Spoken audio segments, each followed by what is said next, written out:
અમદાવાદના કર્ણાવતી ક્લબમાં TV9નો education expo ચાલી રહ્યો છે ત્યારે આપણી વચ્ચે છે કોંગ્રેસના વરિષ્ઠ નેતા, મુખ્ય પ્રવક્તા અને શિક્ષણવિદ એવા મનીષભાઈ દોશી. મનીષભાઈ સાથે વાત કરીએ. મનીષભાઈ, શિક્ષણના ક્ષેત્રે આપે પણ ઘણું બધું ખેડાણ કર્યું છે.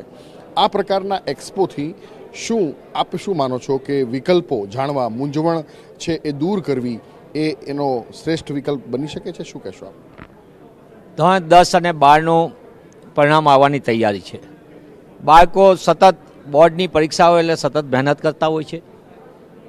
વધતી જતા સ્પર્ધાત્મક સમયની અંદર બાળકને મળતી તકો એક જ પ્લેટફોર્મ ઉપર ઉપલબ્ધ થાય એવો TV9નો એક સામાજિક અને સહનીય પ્રયત્ન છે. સતત 9મા વર્ષે એક જ જગ્યાએ બધી યુનિવર્સિટીઓ હોય એટલે તમારી આગળ બધી વિવિધ તકો કઈ કઈ ઉપલબ્ધ છે, કઈ જગ્યાએ શું છે, ફીનું માળખું શું છે, સામાન્ય મધ્યમ વર્ગના બાળકો માટે, વાલીઓ માટે ચિંતાનો વિષય હોય છે. અચ્છા, વિવિધ પ્રકારના અભ્યાસક્રમો જ્યાં ઘણી બધી વિપુલ તકો છે, રાષ્ટ્રીય અને આંતરરાષ્ટ્રીય કક્ષાએ ઘણી તકો છે, ત્યારે ગુજરાતમાં પણ વિવિધ યુનિવર્સિટીઓ એક જ પ્લેટફોર્મ પર લાવવાનો TV9એ એક સહનીય પ્રયત્ન કર્યો છે. મેં સમગ્ર એક્સપોની મુલાકાત લીધી, એજ્યુકેશન એક્સપોની. હું એને એટલા માટે આવકારું છું, એક જ જગ્યાએ બાળકોને, વાલીઓના મનમાં મૂંઝવણ હોય છે. બાળકોને પૂરતી માહિતીના અભાવે ઘણી વખત દેખાદેખીમાં કોપી પેસ્ટના કારણે કારકિર્દીની અંદર જોખમ ઊભું થાય છે. અડધું ભણી લીધા પછી એને થાય આના કરતાં મેં આ કર્યું હોત તો વધુ સારું હતું. એવા સંજોગોની અંદર વિપુલ તકોનો ભંડાર છે. એક જ પ્લેટફોર્મ ઉપર જે આવું આયોજન થતું હોય તો એના કારણે બાળકોને પોતે ભવિષ્યમાં શું કરી શકશે, ઘણી બધી માહિતી એવી છે કે જે જોઈએ ત્યારે ખબર પડે કે આટલા પ્રકારના વિવિધ તકો છે. અને આની સૌથી મોટી, કારણ કે બાળક જ્યારે પ્રવેશ લેવાનો છે એના 3 વર્ષ 4 વર્ષ પછી એ બજારમાં આવવાનો છે, માર્કેટમાં. મનીષભાઈ, સમય બદલાઈ રહ્યો છે. ચીલાચાલુ કોર્સ, પરંપરાગત કોર્સ જે છે એના કરતાં અલગ શિક્ષણ થઈ રહ્યું છે.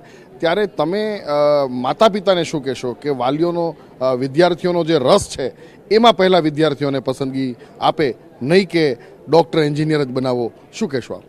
મૌલિકભાઈ, બહુ સુંદર પ્રશ્ન છે. મોટાભાગે મા બાપો જે પોતે નથી બનાવી પોતાના બાળક ઉપર થોપી દે છે. બાળકના રસ અને રુચિ પ્રમાણે તમારે અભ્યાસક્રમની તક આપવી જોઈએ.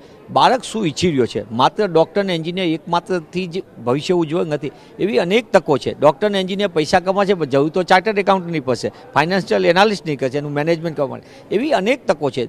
ટૂંકા ગાળાના કોર્સિસ એટલા બધા છે. સ્કિલ ડેવલપમેન્ટ એ આગામી સમયની સૌથી મોટી માંગ છે.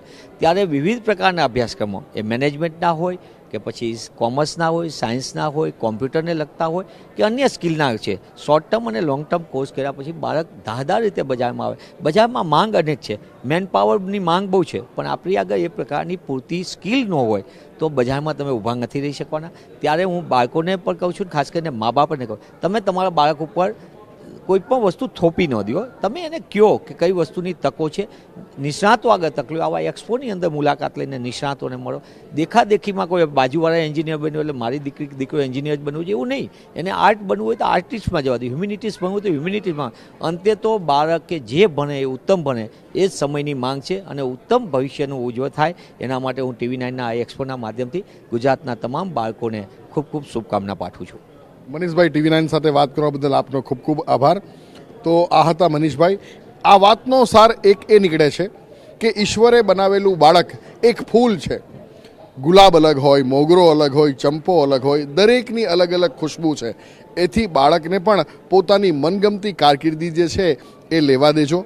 વાલીઓએ એમાં કોઈ પણ પ્રકારનું દબાણ ન કરવું જોઈએ. અને જો તમારે જુદા જુદા માર્ગ પસંદ કરવા હોય, જુદા જુદા વિકલ્પો પસંદ કરવા હોય તો આ TV9 એજ્યુકેશન એક્સપો છે એ આપના માટે અત્યારે સુવર્ણ તક છે.